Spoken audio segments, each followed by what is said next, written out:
Oh hey, didn't see you there. I've just been working on my petition lately. See, normally we have a very hot summer and a very cold winter, but we hardly get a nice spring or a nice fall, so I'm proposing we add more seasons. I'm thinking give spring or fall a season 2. I might not know what a season is. There is rarely a more common thing on a weeb's wish list, more so than a season 2 of their favorite anime. A season 2 getting announced always feels like a special occasion, like the show you watched and enjoyed was so successful that they're willing to make another batch of episodes. Of course, not every property is so lucky. I personally have a list of shows I would love to get a second season, as I'm sure many other people do too. Now, I'm not going to sit down and dissect why each show is good, just why I think it deserves another chance to shine.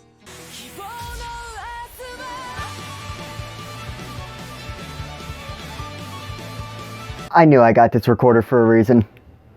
I think Grimgar is very underrated and is a fresh twist on the isekai genre. He's not wrong.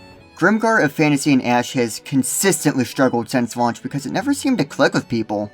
I mean, I think if given another chance, people would genuinely enjoy the property. Airing in the winter of 2016, it didn't really have a chance to shine like it could have because it was caught in between a race Konosuba and Assassination Classroom, so I think people's schedules are pretty much filled up. And there's more than enough source material for a new season, and reading ahead, the quality only grows. What made the show really stick out for me is just how down to earth it feels and how dark it can be. Maybe if it aired after ReZero, where people's perception of what an isekai story should be changed, it would have been seen a lot more favorably, and maybe it would have been able to stand out a little more. I just think it deserves that chance because even with it being dormant for 4 years, the anime still stands out in my head for storytelling and aesthetics together.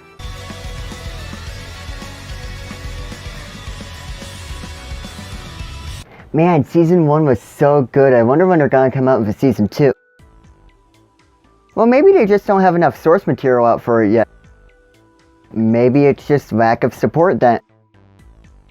I got nothing. Dead Man Wonderland aired in the kind accepting year of 2011 and had to compete with shows like Blue Exorcist, Steins Gate, and Gintama, so it didn't really have a positive chance in the spotlight. But it did manage to gather a fair fan base that's been waiting for its return. It took about 12 episodes to make it through 5 volumes in a 13-volume series, so practically speaking, they would possibly be able to do the last 8 volumes in a little over 12 episodes. This has to be one of the least likely ones I'll list though, because for the studio behind the anime adaptation, give me a B, give me an bankruptcy. Manga went under in 2015 sadly, so no continuations are very likely, but not technically impossible if other studios somehow obtained production rights.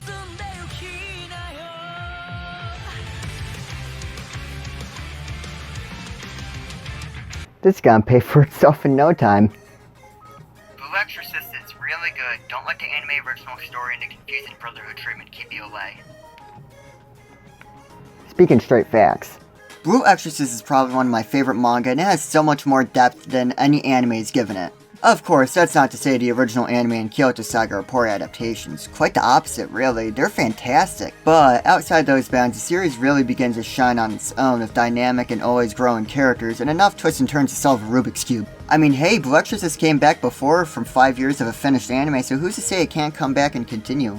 Even if Kyoto Saga was chosen by... it, sure.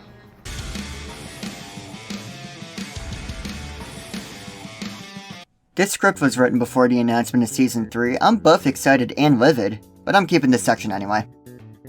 Log Horizon came out with 2 24-episode seasons just a year apart, albeit with the second one kinda sliding in quality and direction a bit, because it went to a different studio, from Satelight to Studio Dean. Nothing against Studio Dean, of course, it just isn't common for a studio transition to go well. Look at One Punch Man and 7 Deadly Sins. Though that doesn't mean the second season by any means was bad, it was just forced to adapt to a different studio style, and the creases really showed. But there's still a big fan base for the show, myself included, and quite a lot of side material to anime. Manga like Honey Logs and the West Wind Brigade could make a season or an OVA just to keep the property in people's minds. Especially in this anime climate that always just seems to have the worst case of amnesia. My only main concern is why have there only been 2 volumes released since 2015? I mean, I guess he's busy with finances. Taxwell reported a claim that the writer allegedly failed to file 120 million yen? That's like $1 million USD! I mean, same. I don't have it, I just evade it.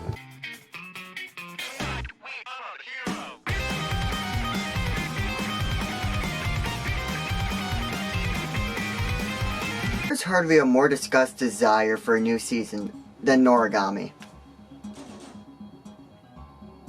Narukami O is one of those stories that no one could get enough of, except maybe for the author. Joking, of course, the hiatus of the manga was so one of the writers could recover from an illness in 2017, so that at least explains why the idea of continuing Narukami went into a bit of a questionable state. That being said, Narukami seems to be approaching the final act of the story, so now's the perfect time to start the anime back up. Any adaptations and OVAs ended at around chapter 35, and with 86 chapters, that gives more than enough time to let the story naturally finish with 12 episode seasons airing. There isn't exactly a lot of risk of the anime catching up to the manga like before when there's no end in sight either. In all honesty, I have no clue what I could say about Drifters to nearly describe why it deserves a second season. It's like if the Fate series had 10,000% more testosterone with historical figures being isekai and kicking ass.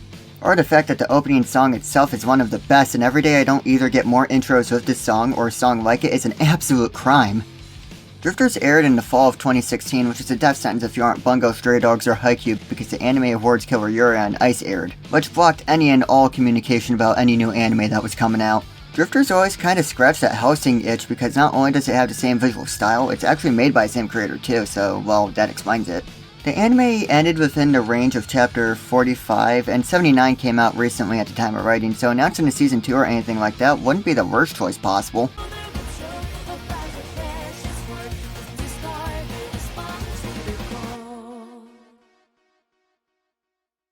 Have you ever wanted a mixture of Blue Exorcist and Code Vein, but every other scene you have to explain to your friends?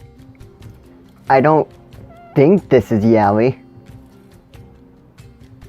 Think. Well then boy do I have the anime that deserves to be continued for you.